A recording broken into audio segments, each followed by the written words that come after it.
नमस्कार दोस्तों, स्वागत है आपका जेडी ऑडियो बुक चैनल पर। यहाँ हम आपके लिए लेकर आते हैं महान लेखकों की अनमोल किताबें जिन्हें आप बिना पढ़े सुन सकते हैं। तो आइए शुरू करते हैं। वाल्मीकि रामायण में अनेक प्रसंग ऐसे हैं जो तर्क की कसौटी पर तो खरे उतरते ही नहीं। जैसे उसमें लिखा है कि दशरथ 60,000 वर्ष तक जीवित रह चुकने पर भी कामवासना से मुक्त नहीं हो पाए। इसी तरह वह यह भी प्रकट करती है कि उनकी केवल 3 ही पत्नियां नहीं थीं। इन उद्धरणों के जरिए पेरियार दशरथ के कामुक चरित्र पर से तो पर्दा उठाते ही हैं, यह भी साबित करते हैं कि उस जमाने में स्त्रियां केवल भोग्या थीं। समाज में इससे अधिक उनका कोई महत्व नहीं था। दशरथ को अपनी किसी स्त्री से प्रेम नहीं था, क्योंकि यदि होता तो अन्य स्त्रियों की उन्हें आवश्यकता ही नहीं होती। सच्चाई यह भी है कि कैकेयी से उनका विवाह ही इस शर्त पर हुआ था कि उससे पैदा होने वाला पुत्र उनका उत्तराधिकारी होगा।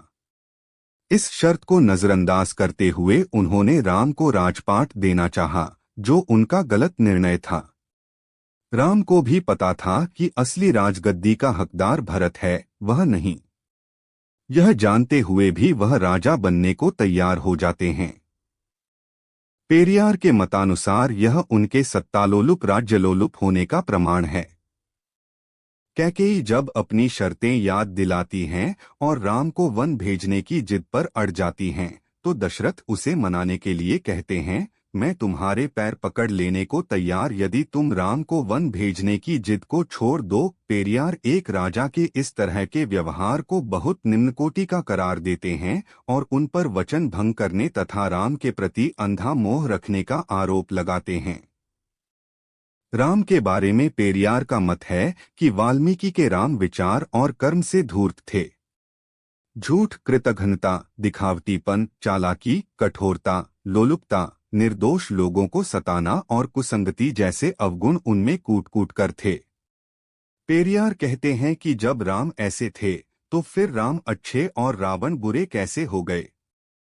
उनका मत है कि चालाक ब्राह्मणों ने इस तरह के गैर ईमानदार, निर्वीर्य, अयोग्य और चरित्रहीन व्यक्ति को देवता बना दिया और अब वे हमसे अपेक्षा करते हैं कि हम उनकी पूजा करें। जबकि वाल्मीकि स्वयं मानते हैं कि राम न तो कोई देवता थे और न उनमें कोई दैवी विशेषताएं थीं। लेकिन रामायण तो आरंभ ही इस प्रसंग से होती है कि राम में विष्णु के अंश विद्यमान थे। उनके अनेक कृत्य अतिमानवीय हैं, जैसे उनका लोगों को शाप मुक्त करना, जगह जगह दैवी शक्तियों से संवाद करना आदि। क्या ये काम उनके अतिमानवीय गुणों से संपन्न होने को नहीं दर्शाते? आप सुन रहे थे जेडी ऑडियो बुक। अगर यह ऑडियो बुक आपको पसंद आई हो तो चैनल को सब्सक्राइब करें, वीडियो को लाइक और शेयर करना न भूलें।